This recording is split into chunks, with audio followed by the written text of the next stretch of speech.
ความทุกข์อาจเห็นได้วางเว้นไปไกลสร้างลาลมลุกคุกคานตั้งหลายหอยทีเลือดหลั่งอาทรณี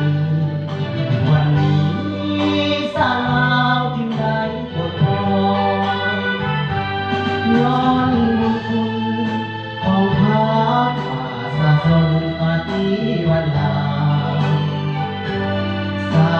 วลาวบ่มีวันหลงลืมใครตลอดชีวิตขออุทิศไว้นำพระเขาพระน้อมพระผู้สะเจ้า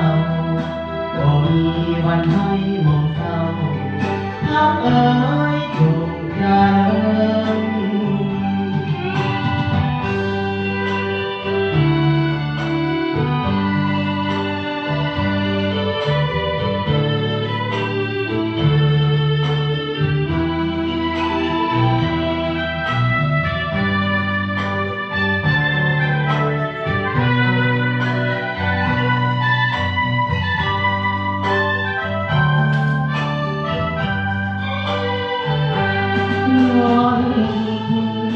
ของพระ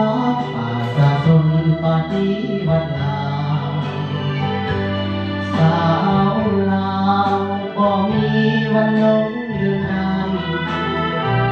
ตลอดชีวิตขออุทิศไว้นำ